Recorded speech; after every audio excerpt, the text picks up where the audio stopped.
Tudo bom? Nosso trabalho é sobre teratogenia e os efeitos dos psicotrópicos na gestação. O que são os teratógenos? O que eles influenciam no desenvolvimento humano? Teratógeno vem da palavra grega teratos, que é monstro, e genos, que é gênese, formação de um monstro. E os agentes teratogênicos, eles produzem dano ao embrião durante a gravidez, que tem consequências possíveis como aborto, malformação, retardo de crescimento e até retardo mental. E aí que agentes podem ser teratogênicos? Drogas, tanto farmacológicas quanto física, mesmo tabaco, álcool, droga, cocaína, raio-x e não sei o que, doenças maternas como diabetes, como epilepsia, fenilcetonúria. Relacionando com a genética do desenvolvimento, tudo em nós é determinado por genes, pela expressão gênica, tanto fatores do ambiente quanto nossa própria genética. E o que acontece? As drogas e outros agentes provenientes do ambiente podem ser teratogênicas, porque elas vão interagir com as moléculas e vão interferir na expressão gênica. E aí nós temos, por exemplo, a síndrome fetal retinoide causada pela isotretinoína, que é o Roacutan, que dá problemas na visão do feto, a síndrome da talidomida, que era um remédio para enjoo que as grávidas tomavam e acabava que era teratogênico, os bebês saíam sem pernas, sem braços, sem olhos, era bem ruim. E síndrome do alcoolismo fetal, por exemplo, a mãe toma álcool e o bebê sai com um monte de complicação, assim, horroroso, principalmente neurológicas. E aí os usos dos psicotrópicos na gestação, o que é um psicotrópico, Petro? Psicotrópicos são medicamentos que você usa para desordens psiquiátricas.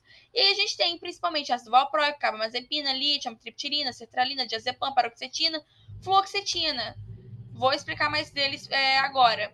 Os benzodiazepínicos é a classe do Rivotril, do diazepam, do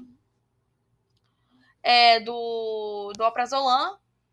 E eles, quando usados no terceiro semestre da gravidez, eles podem dar bastante problema para o bebê. Principalmente a síndrome flop baby, que é uma síndrome que causa o bebê ser molenguinho, assim. Ele dá hipotonia, ou seja, ele fica molinho, ele não para. Ele fica com baixa temperatura, ele fica com depressão respiratória e cardíaca. É muito complicado, então não é para dar para grávida. Outros ansiolíticos, a gente tem buspirona, zolpidem e zoplicona. A buspirona e o zolpidem tá tudo bem, porque não tem associação com defeitos congênitos. A única coisa que o zolpidem pode dar é uma síndrome de abstinência. A zoplicona a gente não dá para grávida, porque não tem estudo, e se não tem estudo, a gente fica na dúvida. Na dúvida, a gente não medica. Na depressão, os antidepressivos, a gente tem principalmente os inibidores seletivos de recaptação de serotonina, que quando eles estão dando alguma coisa errada no sistema nervoso central da mãe, a gente tem efeitos como tremores, irritabilidade, hiperflexia, alterações de sono, choro excessivo e alterações motoras, respiratórias e gastrointestinais.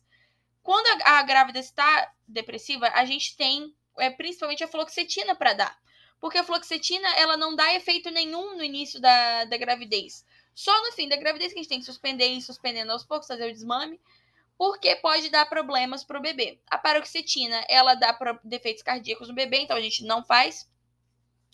E investigações recentes relacionam o antidepressivo com hipertensão pulmonar no neonato após a 20ª semana. Então, tudo a gente tem que prestar muita atenção. Na lactação, a sertralina tem menor taxa de concentração no leite materno. Mas, independente do antidepressivo que a paciente está tomando, a gente tem que estabelecer horários e aí ela vai ter que programar a amamentação para não coincidir com os horários que ela toma o remédio, para não aumentar a concentração. Outros antidepressivos, a gente não pode usar esses daqui, porque dá aumento de pressão arterial. Aumentou a pressão arterial, aumenta o risco da pré-eclâmpsia, né? E a gente não quer isso. Que é isso, carboxazida, moclobemida, feneuzina, selegilina e trasnilcipromina. Na bipolaridade, a gente usa estabilizadores de humor. E aí, o principal escolhido é o carbonato de lítio, porque ele não é teratogênico no início da gravidez, mas no fim da gravidez ele dá toxicidade. E aí a gente tem que parar, e por isso que a paciente bipolar ela tem que planejar a gravidez dela, para não haver a descontinuação abrupta do tratamento, para ela não ter uma virada maníaca, para ela não ficar depressiva. Então a gente tem que sempre programar, tá?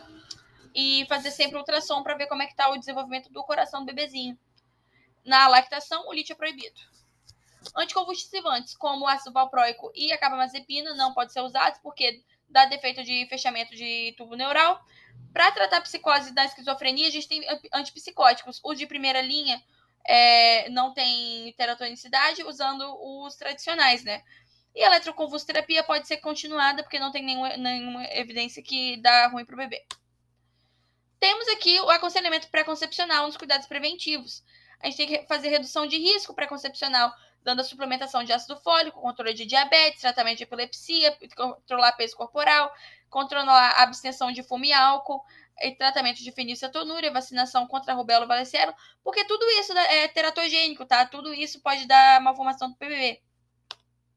Na consulta médica, a gente tem que avaliar a idade materna, se tem antecedente obstetrítico de aborto, natimortos, história familiar de doenças genéticas e crônicas, doenças infecciosas, imunizações. Aqui, acontecimento genético pré-concepcional, como eu falei, se a idade materna é avançada, se faz uso crônico de remédio potencialmente teratogênico, se tem história familiar de doença genética, tudo isso que eu já falei, né? Se tem abortamento por repetição. No diagnóstico pré-natal, a gente tem que detectar anomalias embrionárias e fetais. Então, a gente faz uma série de exames, numa avaliação obstétrica, e aí faz procedimentos mais tranquilos, como anamnese, com mais invasivos, como os laboratoriais, exames de imagem e a amniocentese e biópsia. Aí, aqui as indicações, que são os exames alterados, né, que aí tá aqui o nome deles. E aqui a gente tem um sistema de informação gratuito sobre sistemas teratogênicos disponível online, que é o gravidezzegura.org. Então é isso, nós somos a TM251, nós somos a Petra Sofia e a Sara Nunes. Muito obrigada.